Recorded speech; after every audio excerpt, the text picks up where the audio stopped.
Alors bonjour à tous et bienvenue dans cette nouvelle vidéo dans laquelle on va continuer à parler de dérivation.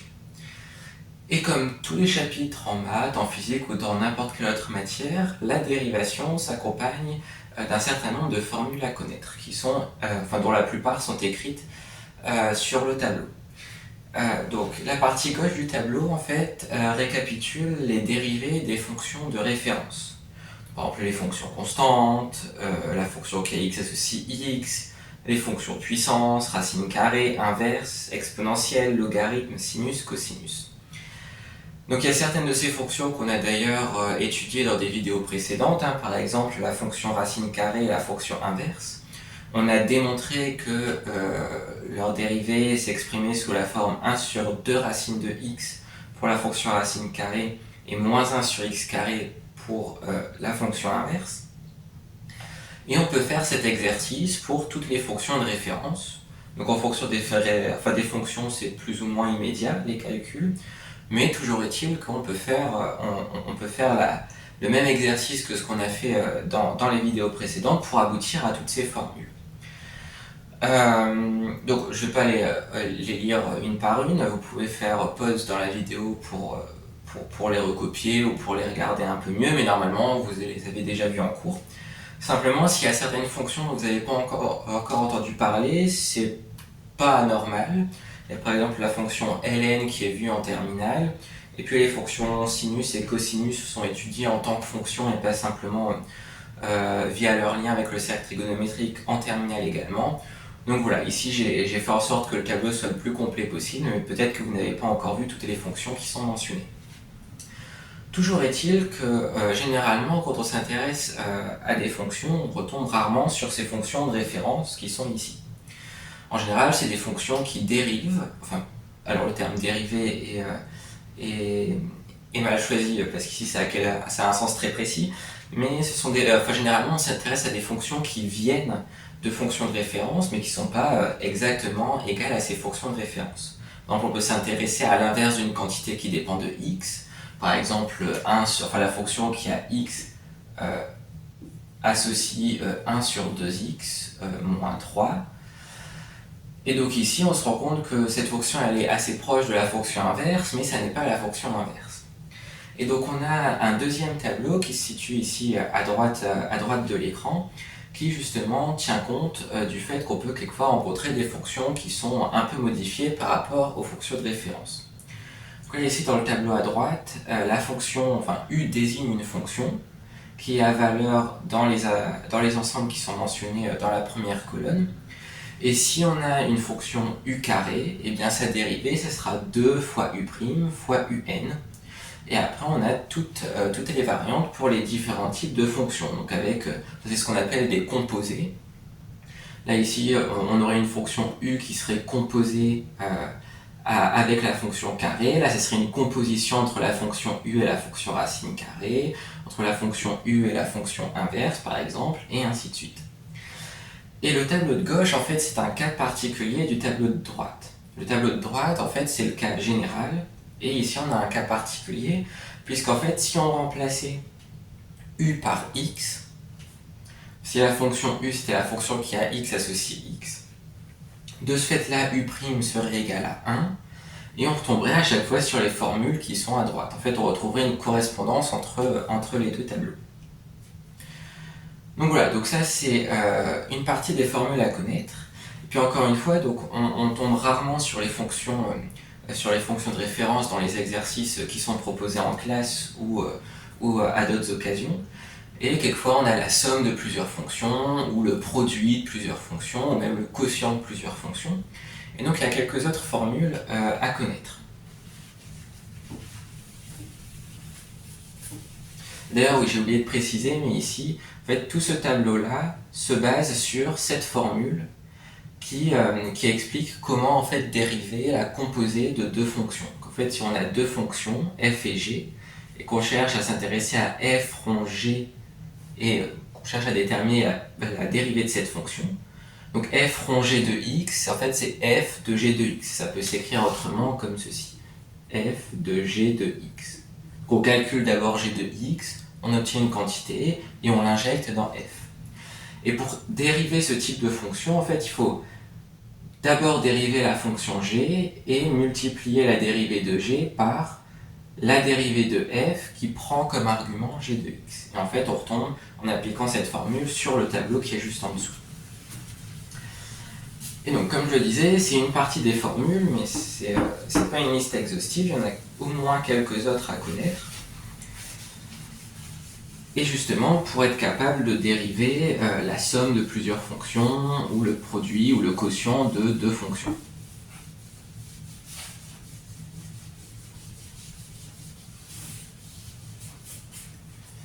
Donc dans un certain nombre de cas, les résultats sont assez intuitifs. Dans un certain nombre de cas, il ne faut pas faire ce qui nous arrange. Donc je m'explique. Si on a deux fonctions, u et v, qui sont dérivables, enfin on ne va pas se préoccuper des intervalles sur lesquels les fonctions sont dérivables, on va juste dire qu'on est dans une situation où les deux sont dérivables. On va avoir la somme, enfin la dérivée d'une somme qui va être égale à la somme des dérivées. Donc là ici, si on s'intéresse à la somme de deux fonctions, u et v, qu'on cherche à dériver cette quantité, eh bien c'est simplement la dérivée de u plus la dérivée de v. De la même manière, si on a une constante, k, on va pouvoir dire que la dérivée de k fois u, ça va être égal à k fois la dérivée de u. Donc ici, ku, le tout dérivé, est égal à k fois u'. Maintenant, il y a le cas des produits et des quotients. Donc là, en supposant que v ne s'annule pas sur l'intervalle auquel on s'intéresse. Et donc là, il ne faut surtout pas dire que u fois v, le tout dérivé, est égal à u' fois v', ça serait faux.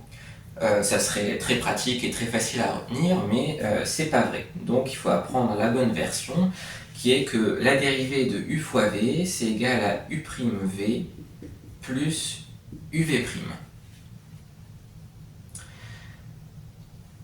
Et de la même manière, la dérivée d'un quotient, c'est pas aussi simple que le quotient des dérivées. Ici, on a une formule qui ressemble un peu. On va avoir u'v moins uv', le tout divisé par v carré.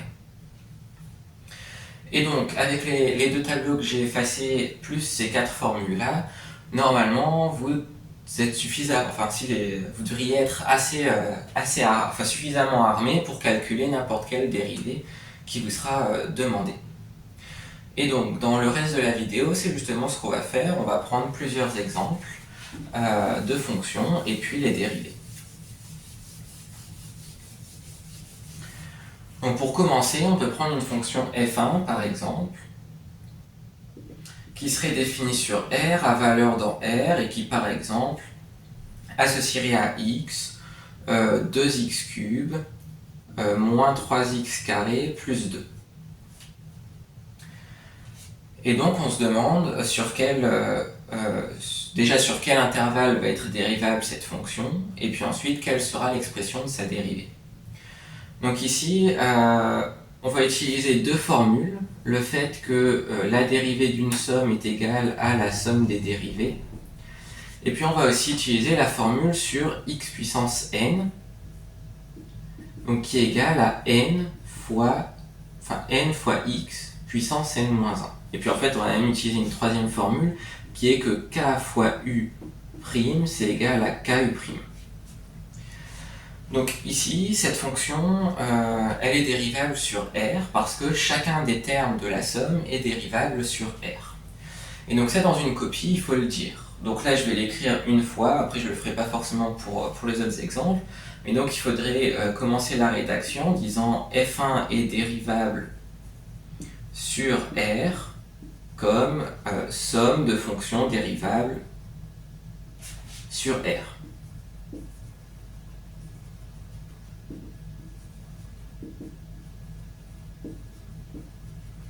Et une fois qu'on a justifié que f est bien dérivable, là on peut se lancer dans le calcul de sa dérivée. Donc pour tout x appartenant à R, on va avoir f1 de x qui va être égal à. Et donc maintenant, il faut faire les calculs. Donc avec ces deux formules, en fait, on va pouvoir dériver chacun des termes en tenant compte séparément. Donc là, on va d'abord commencer par dériver 2x3. Et donc pour dériver 2x3, là ce qui se passe quand on a une fonction de la forme x puissance n, c'est que la puissance va passer en facteur et la puissance va diminuer de une unité. Donc c'est ce qui va se passer.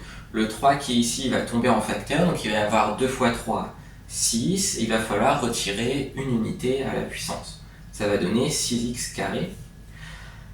Ensuite, il faut faire la même chose avec le moins 3x carré. Donc là, le 2 qui était en puissance va tomber. Donc ça va donner moins 3 fois 2, donc moins 6, fois x puissance 2 moins 1, donc fois x tout simplement. Et puis la dérivée d'une constante, dans le tableau précédent, on a vu que c'était égal à 0. Donc en fait, la dérivée s'arrête ici. Et donc on a que, pardon, j'ai oublié depuis tout à l'heure le prime ici, c'était bien la dérivée qu'on calculait, donc f1' de x. Et donc la dérivée de f1, ça sera la fonction f1' de x qui est égale à 6x carré moins 6x. Donc on va pouvoir faire la même chose avec un autre exemple.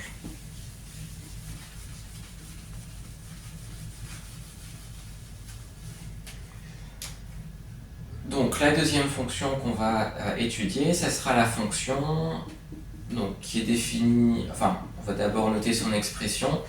Donc ça va être par exemple, prenons racine de x plus x carré moins 3 sur x. Et donc là, cette fonction, elle va être définie sur R+, puisqu'on a la racine. Et d'ailleurs, elle va être définie en réalité sur R étoile plus, puisqu'on a la fonction inverse également. Donc il faut tenir compte des réels positifs seulement pour la racine, mais il faut penser à exclure le 0 pour ne pas ici diviser par 0.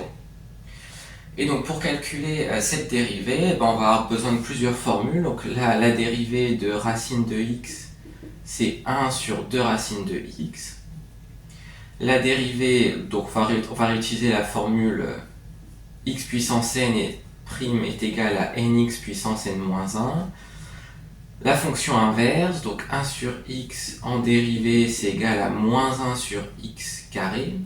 Et puis on va encore utiliser donc u plus v' qui est égal à u' plus v', et puis k fois u, le tout en dérivée, qui est égal à k fois la dérivée de u.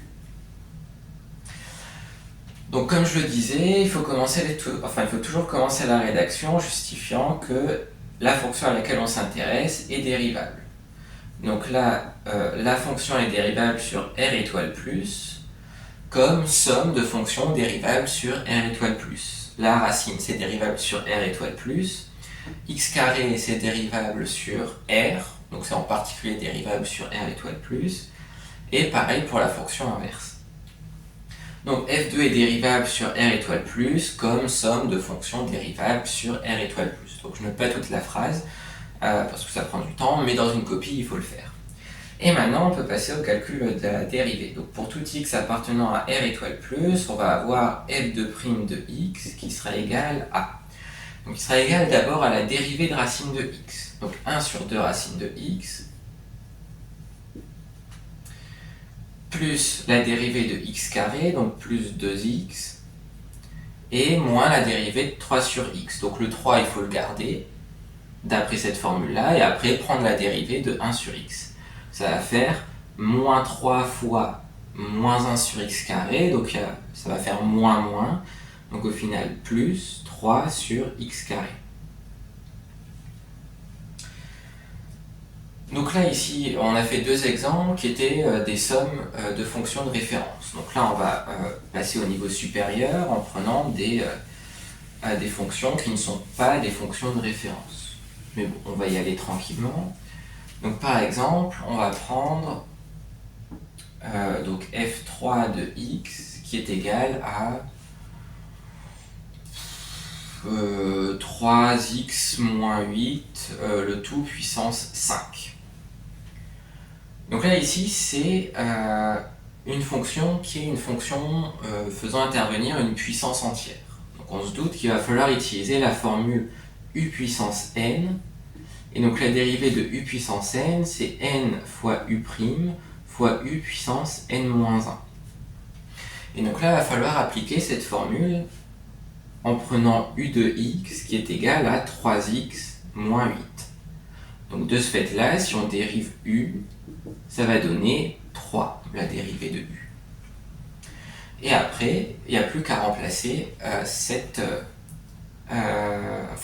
remplacer les différentes quantités par leurs expressions. Donc là ici, n va valoir 5 dans notre exemple. Donc il va y avoir 5 fois la dérivée de u', donc 5 fois 3, 15, fois u à la puissance n-1. Donc fois u, 3x moins 8, à la puissance n-1, donc 4. Bon, je suis allé un peu vite dans la rédaction. Ici, de ce fait-là, c'est f3' de x. Et donc, cette fonction, elle est dérivable sur R tout entier.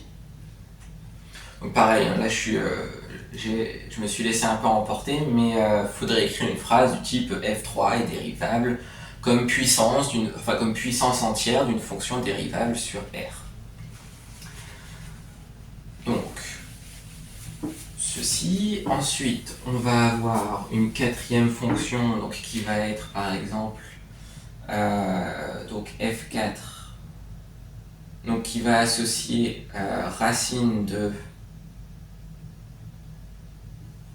x carré plus 1. Donc là, x carré plus 1, c'est toujours positif. Puisque x carré c'est positif, on fait plus 1, c'est positif. Donc là, la fonction, elle va être définie sur R tout entier.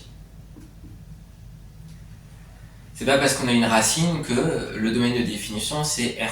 Il faut que ce qui est à l'intérieur de la racine, ça appartienne à R+, et c'est le cas pour n'importe quelle valeur de x dans notre exemple. D'ailleurs, cette fonction, elle est même à valeur strictement positive. Elle est à valeur dans R étoile plus. Et R étoile plus, c'est le domaine de dérivabilité de la fonction racine carrée.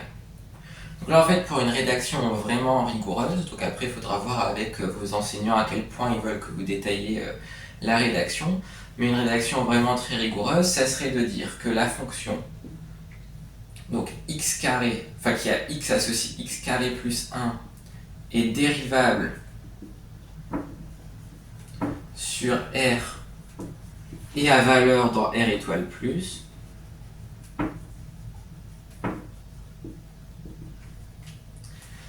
que la fonction racine carrée est dérivable sur R étoile plus.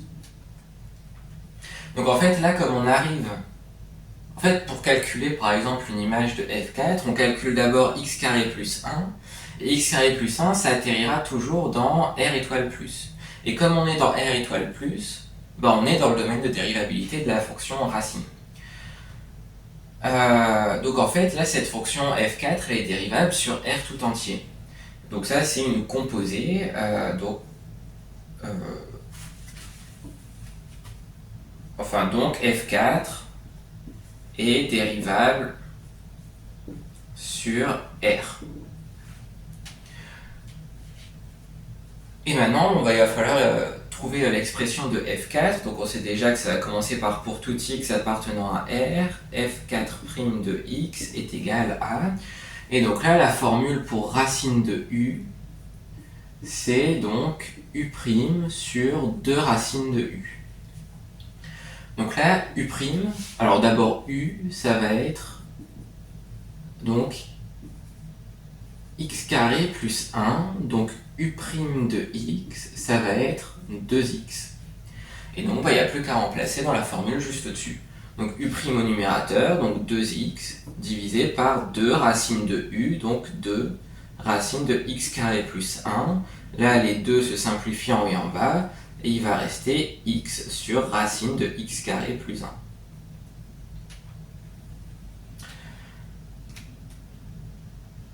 Donc voilà, donc ici, il faut juste prendre un peu le coup de main. Là, quand on a des composés, en fait, il faut que ce qui est à l'intérieur arrive dans le domaine de dérivabilité de la fonction à l'extérieur.